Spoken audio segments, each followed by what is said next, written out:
Okay. Hi, everyone. That's a little loud. Let's see. Okay, so the final Boids numbers are in. At least, for those who submitted, the final ones are in. A really nice distribution. I'm going to maintain this distribution. This will be sort of archived, and then next year's class will compete with this class. I think it could be kind of fun to keep this thing going because these numbers blew last year's numbers out of the water. So it's hard for me to imagine people will be able to get more than really outdo this distribution, but I guess we'll see. Like I promised last time, I thought we'd start this class with a discussion of people's various optimization strategies, because some were really clever. There were a lot that I hadn't thought of. A lot of people's were very different. Before I do that, actually, though, I wanted to show something cool happened this weekend. So Kofi, you're involved in Alpha, right? And Devlin are both involved in this project. So this is video taken by a group in my old PhD group in the Mason Peck's research group that studies, it's called the Space Systems Design Studio. They study spacecraft in general. This was a weather balloon test to test the deployment, test radio communications and deployment of a solar sail from a CubeSat. And I'm going to play the video, and it's just cool because it looks cool, first of all. And you can see a little chipset go by the screen, which just makes me happy. So it opens up. This is a solar sail deploying with a little chipset in the corner. I just thought it was amazing. This is a, what, Devlin, like 30 kilometers? Okay. It looks like a render. Once you get up the edge of the atmosphere, the contrast from sunlight is just unreal. So it makes it look like a CGI video or something, but it is not. It's real. And the test was successful as far as I understand. Data was received the whole way. So very cool. In any case, made me very happy. Some other things I wanted to just mention before we start a Boids discussion. It'll fall back down. So the weather balloon just goes up and has no translational velocity. It pops and falls back down. Right. Right. So to get into orbit, you got to be up about this high, but you got to also be going sideways at about 7.5 kilometers a second. This doesn't have that. Some things I wanted to mention just briefly, largely logistical in nature. Please remember that your lab reports for lab 2 for everyone is going to be due on Monday. And a lot of you have a lot to discuss in those lab reports. So start working on them. I hope you didn't work on them over break. I hope you took a break over break, but should start working on them now.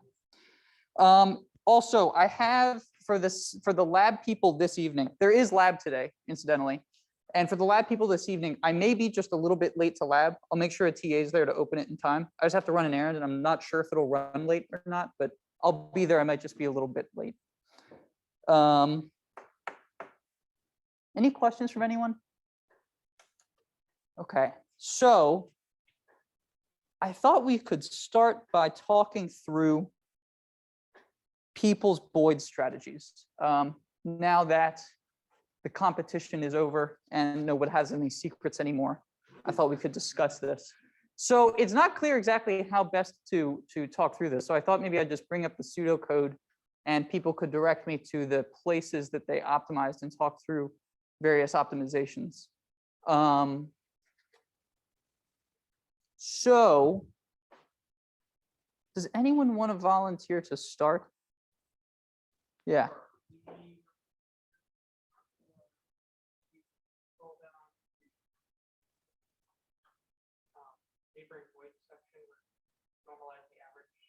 Yes.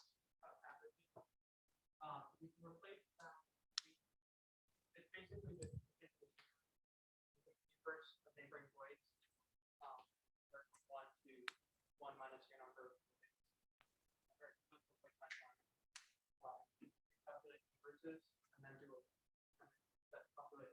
lookup table, multiply it. Awesome. So you made the observation that that value neighboring Boids could only assume one of a pretty finite number of values, pre-calculated all the reciprocals and stored it in a table, and then looked up that table and turned that into a multiply. Yeah, a really easy to the neighboring Boids function. Sure. You just look at Did that give you a bump? yeah, that gave us I mean, A few though? Okay, awesome. Anyone else optimize anything in this section of the code? This section of the algorithm? I saw a handful of groups do lookup tables, yeah?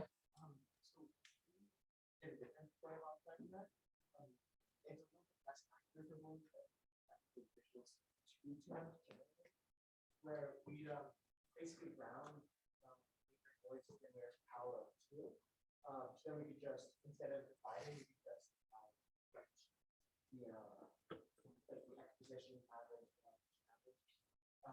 which was really fast, but a little bit less accurate. Gotcha.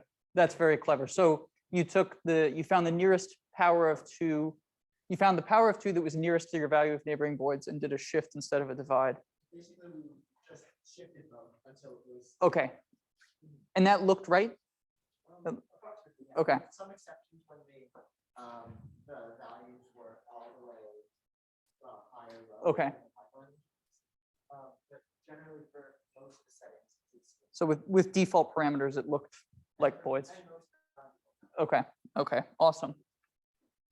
A lot of people overclocked, right? And we found that that increased the number of, it depends how many you had before you did the overclocking, because each Boid costs more than the previous one, right? It scales non-linearly, but we saw increases in Boid numbers of about 20 to 40% or so, depending how many people started with. Did anyone clock above 60? You guys did. How? So you tried to go to 72 and it didn't work, but 68 worked? Okay. But it didn't break anything. You just had to, okay. Okay. 68, okay. That is among the highest I've seen actually work. You kind of there's some luck involved once you get up that high. Does this one do it or does this one not do it? Okay. Did anyone else do anything that they think is sort of interesting? Yeah.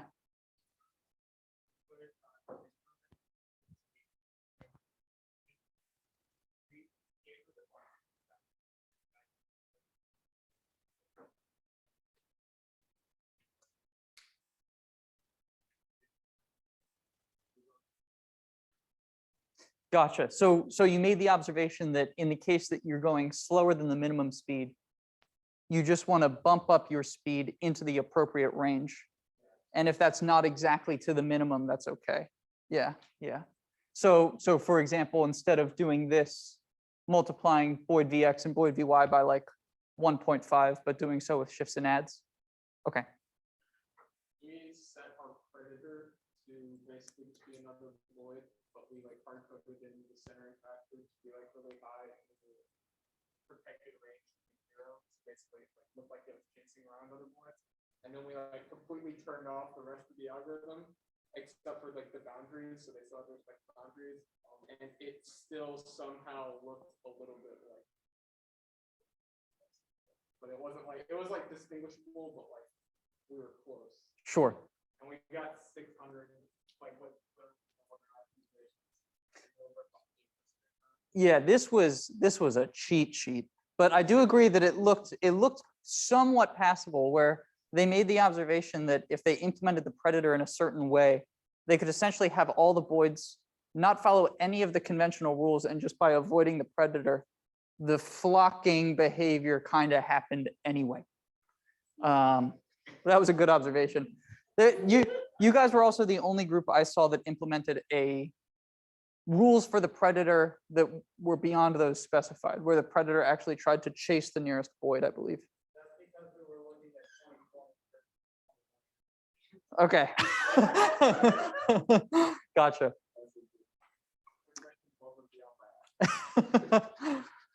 Anything else? Yeah.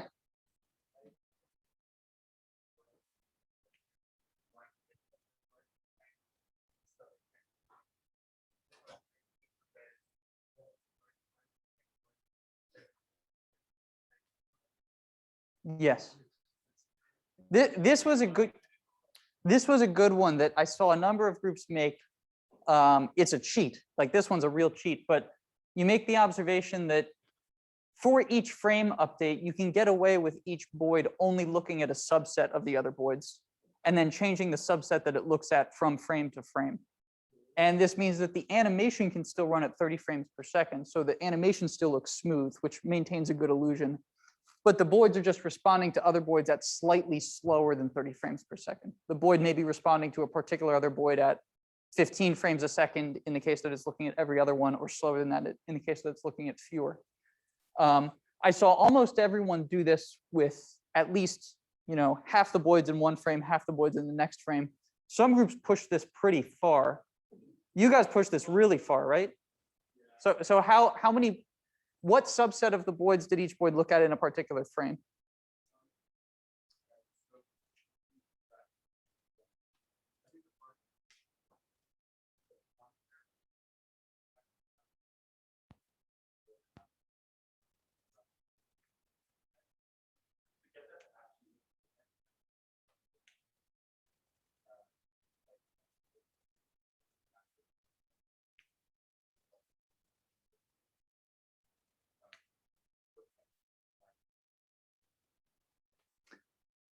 Okay.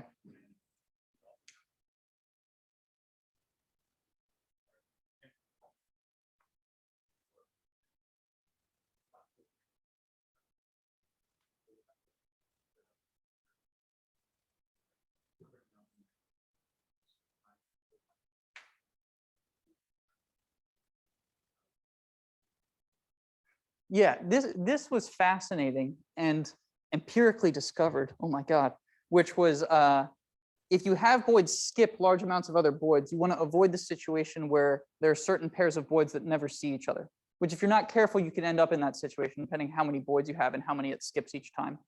And in that case, you end up essentially with a flock and another flock that never sees this one because they're never looking at each other. And what these guys discovered is that the appearance of the flock when you're skipping a large number of Boids depends a lot on the statistics of that skipping. So you don't skip, if you're skipping 10 Boids, you don't just skip 10 and go to the next one, but in fact, do it in a slightly more complicated way that sort of randomizes which ones the other one sees in each frame update so that they all maintain connectedness with each other over the course of, however many frames, 30 or so frames. And the illusion was maintained. It was maintained despite skipping that many. You stretch it to the limit. I think any more and it would have been lost, but it was right on the edge of being maintained, I would definitely say. Some people tried some cheats that they didn't quite get away with. Putting some Boids in the background that just aren't obeying any rules. I love the spirit of it. Yeah, try to get away with it. That was a good try. What else did people do? Yeah.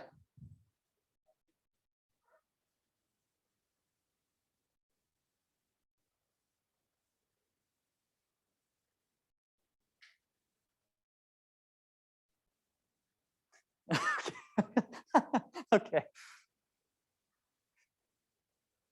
So you implemented alpha max, beta min, but you did so with alpha is 1 and beta is 0, which basically just means take the largest one. Okay. And that still looked okay. Okay. Okay. Yeah. If you use the actual value function using your own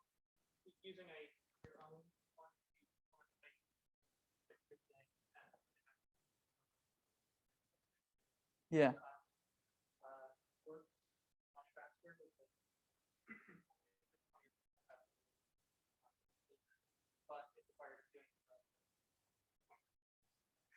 Gotcha. Yeah.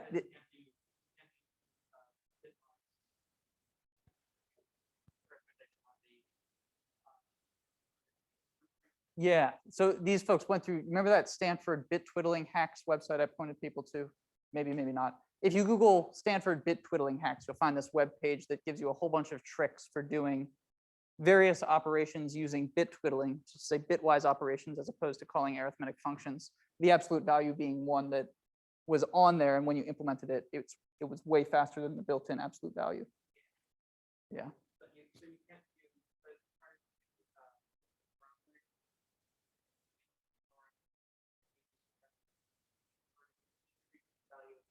Okay. Okay. That was a good one. Go, did you have one?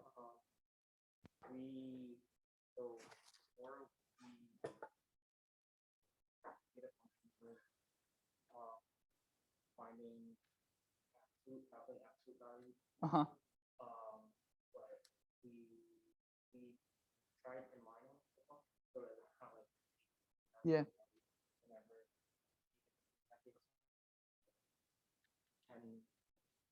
Okay. So inlining your function calls, that's a good one. Yeah. Yeah.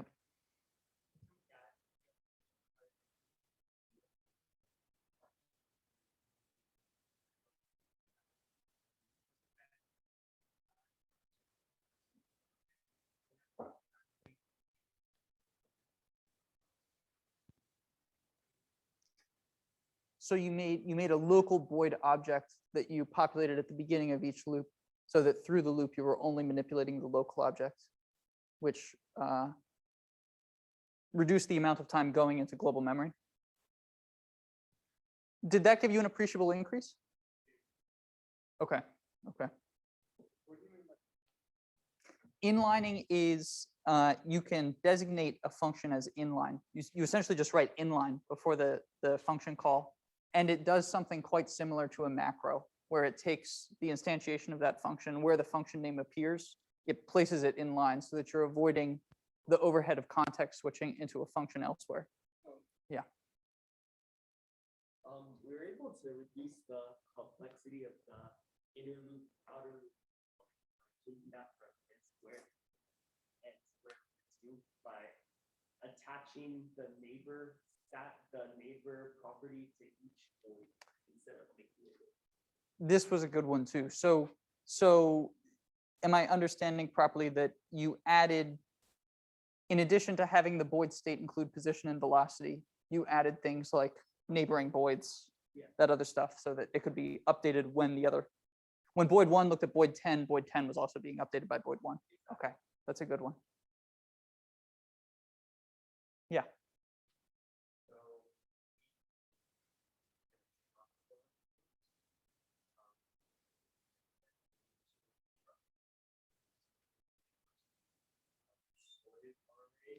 Based on longer dimension.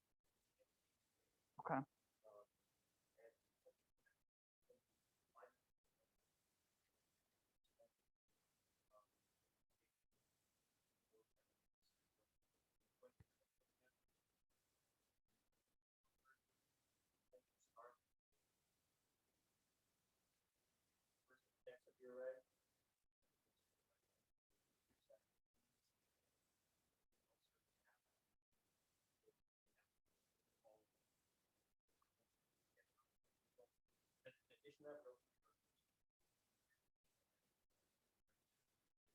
Okay.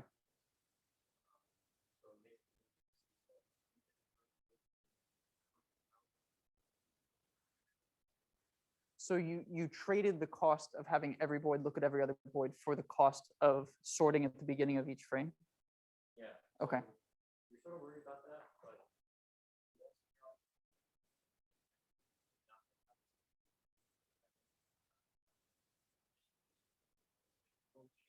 Mm-hmm.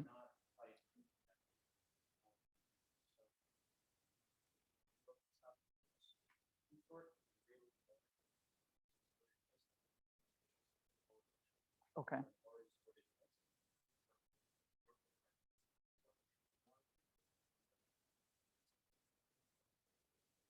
Fascinating. So before animation started, you did the heavy duty work of sorting the original list. And then you made the observation that from frame to frame, that sort isn't going to change very much because the Boids are only moving a pixel or two. So then an insertion sort is of complexity n for mostly sorted lists. So it becomes a good trade to trade the sort of a mostly sorted list for the search of extra Boids. Awesome. Awesome.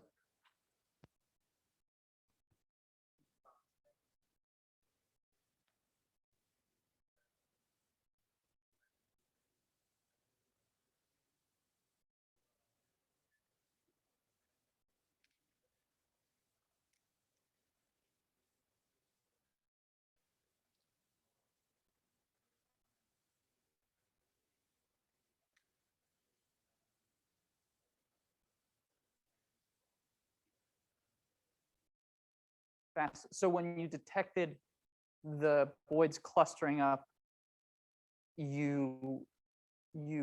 how did you do this? You limited the amount of Boids that other Boids could get.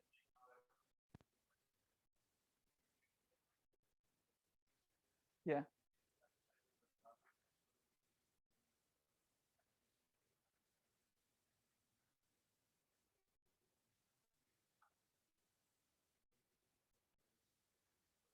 Fascinating. Okay. Okay.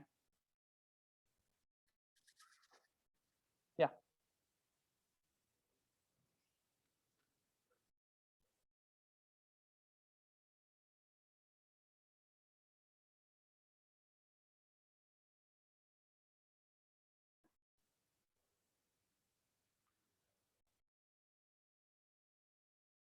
Unrolling loops, which becomes an option with optimization level 3. Is that right? Okay. And am I correct that in order to unlock optimization level 3, you guys installed the compiler on your own machines and got the free trial?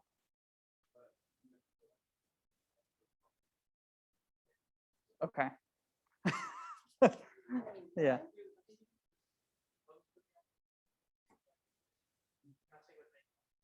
Okay.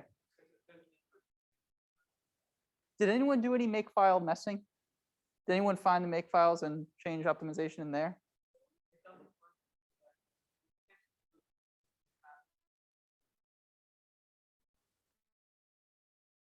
Okay.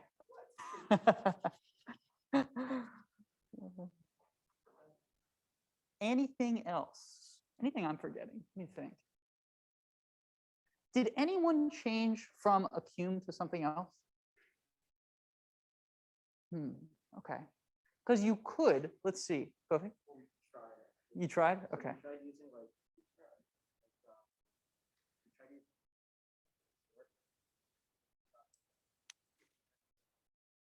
Yeah.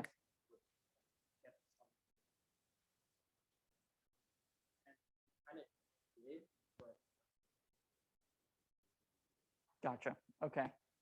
Yeah, because you could in principle. So let's see. You need to be able to represent positions, representing position in pixels. The screen's 320 by 240. So you need to be able to represent numbers as big as 320. So you could make your own custom fixed point that was 10.6. So only 16 bits, 10 bits of integer, which allows you to represent up to 320, 6 bits of fractional, which is enough to still look good. And then all of your multiplies and divides and arithmetic operations and such are taking place on 16-bit values as opposed to 32-bit values, which could save you considerable time. That one's more work, though. That one's more work.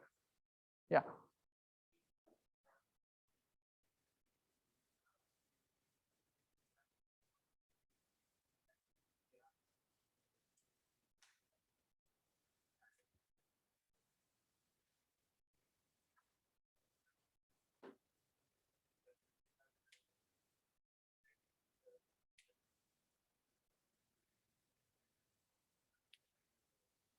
Okay, so you opened up the assembly that the compiler created, observed that ABS was expensive, and implemented something that did the same thing but that was cheaper.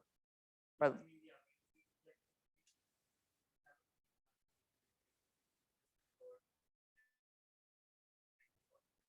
Okay. Gotcha. Okay. Did you guys have something behind? Yeah.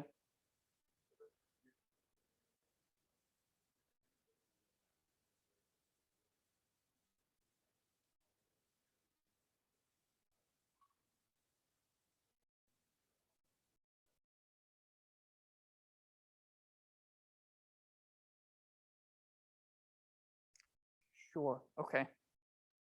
Sure.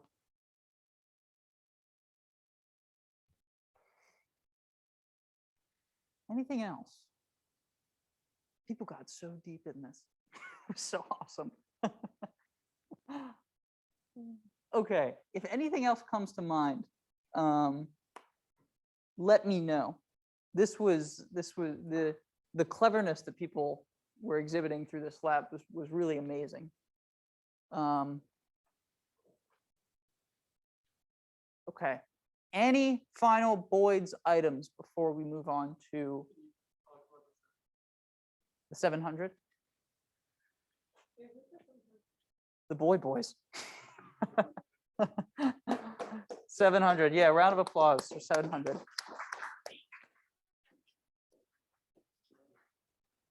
I don't know what you win. A firm handshake. I don't know, something. A couple bonus points, perhaps. That's awesome. Yeah, it was basically all the stuff that we described. And the big one, what would you guys say was the one that led to the most Boids? Is it the skipping? Yeah, the skipping.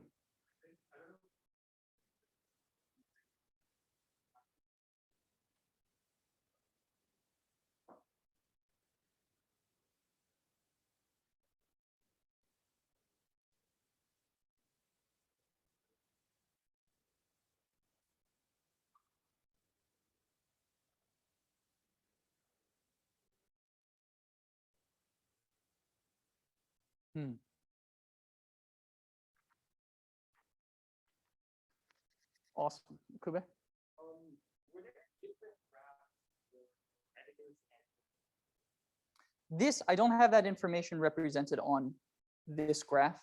So this includes the folks with predators and the folks without predators. You're right that it's unfair to compare those things. Yeah, yeah. I should mention too, because I've gotten this question a few times, in terms of like grading and stuff, the 5,000 level students and the 4,000 level students are considered as two totally different populations. I just had some questions about how such comparisons were getting made, and it's two totally different populations as far as grading goes. Okay. Yeah. Why would that matter? There's different, the 5,000 level students have additional expectations associated with each lab. So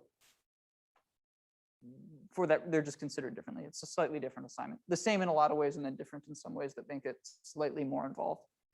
For lab 1, it was extra bird songs. For lab 2, it was the implementation of a predator. For lab 3, it's all the same. It's hard enough. So I'm not adding anything for lab 3. 4,000, 5,000 level students are both doing the same thing. Okay.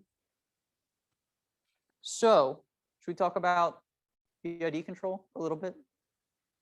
Okay. Let me pull this up. So I'm going to do this two ways. Let's see, 12:53 now. See how far we get through this. My plan is to introduce PID control sort of qualitatively first, and then substantiate the qualitative stuff that I kind of waved my hands at with quantitative stuff. And in the reading for lab 3, you'll find two PID documents, two PID web pages. One is phenomenological introduction to PID controllers, which is to say, understanding if you see this behavior, here's the knob you turn. If you see this behavior, here's the knob you turn. It's the sort of like a gut visceral understanding that when you're working with this system in lab, if you see something happening, it helps inform which knob to turn to get the behavior to look right again. The second document, which is the analytical introduction, let me just pull these up actually, I'll just show you quickly. The second one aims to substantiate all that sort of qualitative stuff with quantitative analysis. So if we take a look here, the phenomenological one introduces, with a bunch of videos, it sort of just explains conceptually what's going on. And then the analytical one looks at, systems of equations and Bode plots and that sort of thing. And we'll talk through this as well, but we'll start qualitative. Question? When we see knobs, like, are we actually going to have physical knobs that we test for PID or? They will be figurative knobs. It's going to be a Python interface that you use to change parameters. Precisely what that interface looks like in this lab, I leave entirely up to your discretion. And part of your evaluation for this lab will be how thoughtful were you in usability? And the reason that I'm doing that instead of specifying it is because in your final project, that's entirely up to you. And so this is sort of a guided practice in thinking about usability for the things that you build. Other questions? Okay, So I'll start by just reminding you of stuff that you don't need reminded of, which is the system that we're aiming to control here is a pendulum, a rigid pendulum with a drone motor at the end. The drone motor spins and it lifts the pendulum, and we can read the angle, the hover angle, by reading the value off a low torque potentiometer that it's pivoting about. And this is a hard problem, a hard control problem for a couple of reasons. The first reason is that the thrust out of this motor is approximately proportional to the square of the voltage. So what that means is you turn up the thrust a little, you turn up the voltage to the motor a little, just to say you increase the duty cycle that you send to the motor a little bit, and you increase the thrust a lot. Right? So it makes it sensitive. It makes it hard to control. And the other thing that makes this difficult is the torque required to get this arm to hover decreases as the arm moves above the horizontal, right? So you can imagine that it takes a certain amount of torque to hold the motor horizontally.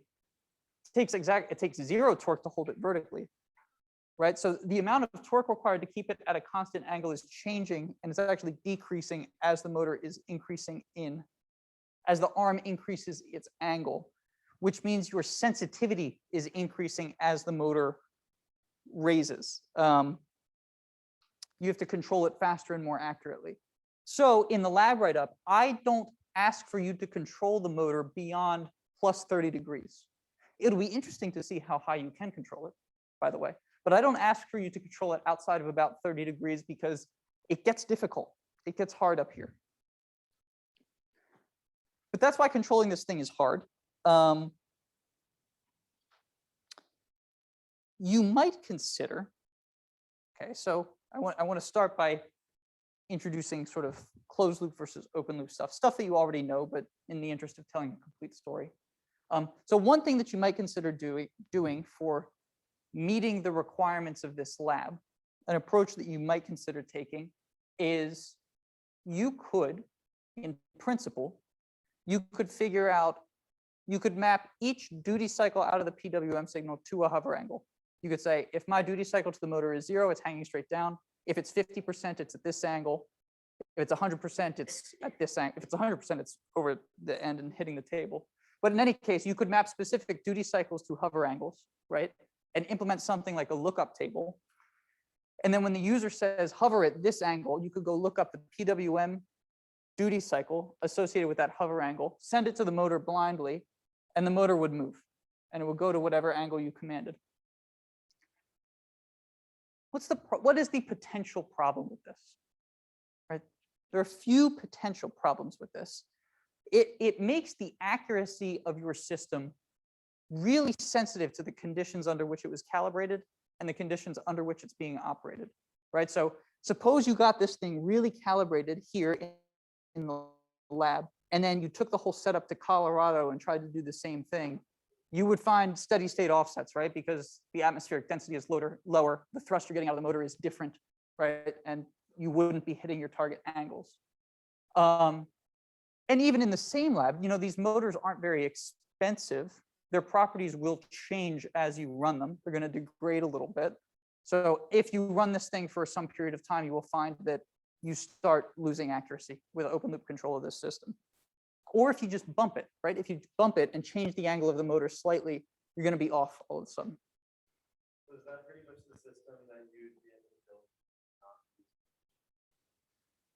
build? Yeah, that's a good. So if we had no mechanism for feedback, if we had no way of knowing where the motor actually was, then we would be limited to open loop control. I say if we had no, because you might consider other sensors. Like one thing that I considered for this lab is instead of a potentiometer, putting a accelerometer here that we would read over like an SPI interface, and then you could measure angle in that sense. But yeah, some sort of a sensor to measure hover angle is required in order to do feedback. Otherwise, you're constrained to open loop. And the other just thing I want to state here is sometimes open loop is the right answer. And in particular, if you're in environments that are very stable with very highly toleranced machines, and if you know those environments aren't going to change very much, and the machines are very consistent, then open loop control makes a lot of sense. Think like a lot of industrial robots, perhaps. Places robots that are in the same place all the time, the conditions are stable, right? Those things you might see running open loop. But other than that, you probably want closed loop control. What this allows for us to do, it allows for the system to make adjustments on its own in order to move to the desired hover angle. So you can say, move to here, and it allows for the system to observe where it is, where it's supposed to be, look at the difference, and move itself towards the desired hover angle. So like was already observed, we do this by putting a sensor between the output and the controller. So schematically, the way that this works is the user inputs some reference, some desired hover angle in units that make sense. So you might specify that hover angle in radians, but why? At least maybe the user enters it in radians, but you might do a conversion to ADC units because that's the units that are coming out of your sensor, right? So it allows for you to just not do any conversions here and just compare unit to unit. So the user enters some desired hover angle. The sensor reads the current hover angle, and you subtract the two to get an error. What's the difference between the desired and the current hover angle? That goes into a controller, which we'll talk a lot about. But what the controller does is, as an input, it takes error, and as an output, it produces a control input to the motor, which is going to be a voltage. It's going to be a PWM duty cycle, which is proportional to voltage, right? So it takes error in, it gives PWM duty cycle out. That PWM signal goes into the motor. You send the PWM signal in, you change the voltage going into the motor. That changes the motor's speed. That causes thrust, that lifts. So physics happens, which changes the angle of the motor. We measure the new angle of the motor, calculate that error again, recalculate our control input, and so on and so forth. So the controller is converting this error signal in such a way that it's moving the arm towards the desired hover angle. And there's a whole, this is a whole field of study, right? So there are tons of these controllers. We are going to be implementing a PID controller in particular, a proportional integral derivative controller. Why choose this one? They're everywhere. These are by far the most ubiquitous controllers in industry, so they're a good one to understand. They're also, as compared to a lot of other options, relatively simple. So they're a good one for a class like this. As the name suggests, proportional integrative PID controllers are composed of 3 terms that are summed together to form the control input. So the proportional term, the first term, looks at the instantaneous error between the current and the desired hover angle, in our case, and turns that instantaneous error into a control input. So it says, my current hover angle is 0. I'm supposed to be at 90. I convert an error of 90 degrees to a control input. And all that term can see is the instantaneous error. The integral term is proportional to the integral of the error over time. And as we'll see, this is to account for things like steady state error. We command 90 and the motor brings us up to 87 degrees. There's a little bit of error. We sum that together over time and use that to slowly correct the system up to where it's supposed to be. We'll see examples of this. The derivative term, so a way to think about this, the proportional term looks at instantaneous error, just this moment in time. The integral term is able to look at the past error. The derivative term is able to anticipate future error. So it looks at the rate of change of the error. Is the error decreasing fast? In that case, it acts in opposition to the proportional and integral terms to slow the system down, right? If it sees 90 degrees was commanded and I am screaming towards 90 degrees, if no opposing action takes place, it's going to blow past it and oscillate, right? The derivative term opposes the other 2 terms to slow it down if it detects the rate of change of error, that rate of change is particularly high magnitude. Question? Okay. Sorry. So we'll consider each of these terms separately. Yeah. So the derivative term is negative, or is it just It can be. The derivative current.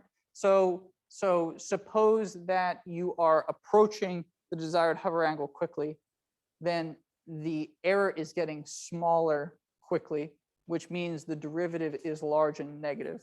If you were to blow past it, then the error would be getting larger. So your rate of change would be positive. So I want to think about each of these separately. We'll start with the proportional term. All that the proportional term does is take the current error signal as an input, scale it by some constant, and use that scaled value as the PWM input to the motor. So I'm currently off by 90 degrees, or however many ADC units corresponds to 90 degrees. I'm going to take that number, multiply it by a constant, and send that in as a PWM signal to the motor. It's sort of the simplest thing that you might consider doing. So what this would look like is, if we're hanging at 0 and we command 90, then the desired angle is going to be much greater than our current measured angle. So the error is large. So as such, the control input would be large. We're going to take some large error.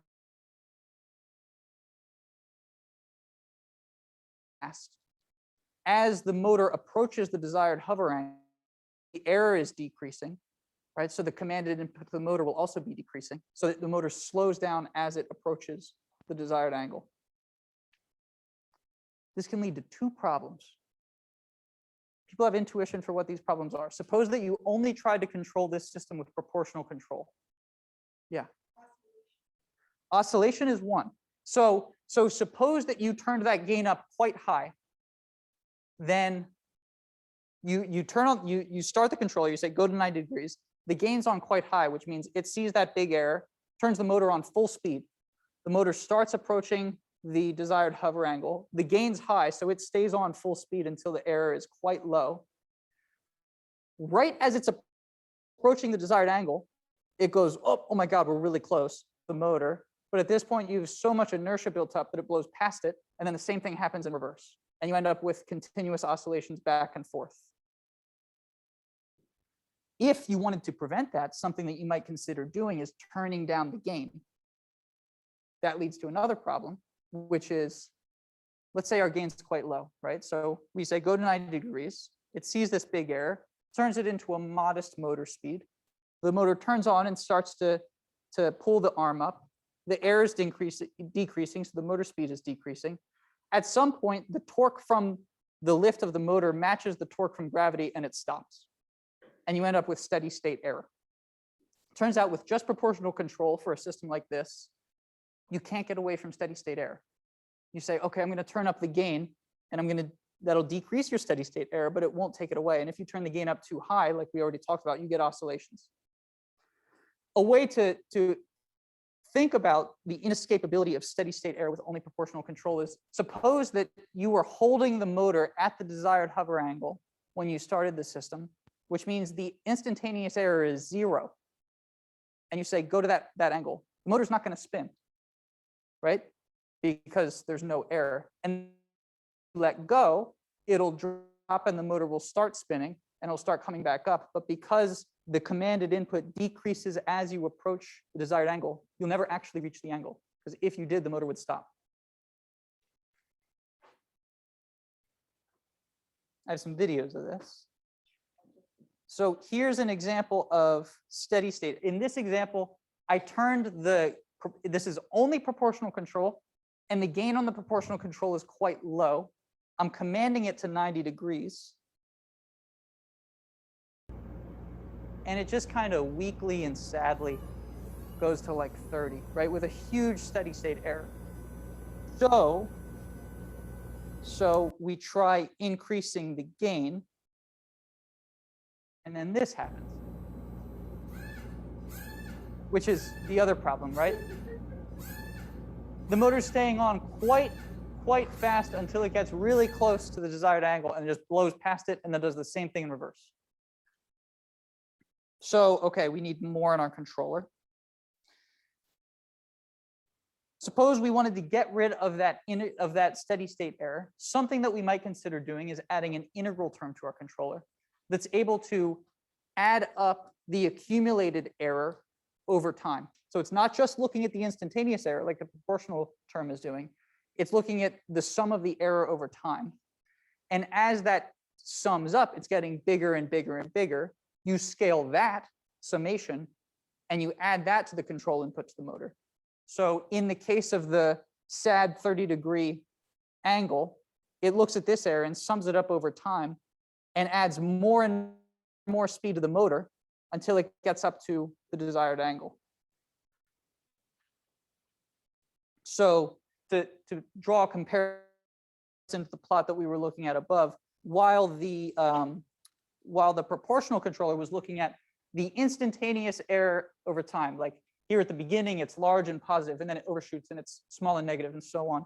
The integral term is looking at the sum of the error over time, the integral of the error over time. Yeah. Does it always do like if I ran this system for like 2 hours, I changed it a bit when the integral like not that because then like the recent error is kind of down. Does that make sense what I'm trying to say? There are things that you do have to be careful about with this term. Can you hang on to that question until we get a little bit further and see if I answer it? I'm not sure if I totally understand. Hang on just a moment. So let's say we have our proportional gain turned down low enough that we don't get crazy oscillation, but we do have steady state error, but we add this integral term. Then what's the behavior that we get out of our system? It'll look something like this. Turn it on, steady state error, then the integral term slowly lifts it up. And then it'll stay at the desired angle. And I can bump it, and there's considerable oscillation, but it will damp out at the desired hover angle. You can see the angle on the VGA back there. Okay. It does, yeah. So this solves the steady state error problem, kind of. And I say kind of because, yeah, it solves it, but it's really slow, right? We have our proportional gain down low enough that it kind of limply comes up to here, and then the integral term slowly lifts it up to the desired angle. That's not what we want. What we want is for this thing to snap up to the desired angle. So we kind of solve this steady state error problem. What we haven't solved at all is the overshoot problem. If we want this system to be fast and responsive, then we want that proportional gain up quite high. And even with the integral control, the integral part of this controller is not going to keep this from overshooting and oscillating. All that it's going to do is swallow up any steady state error and keep that from getting too high. We're out of time. We'll continue this discussion next time.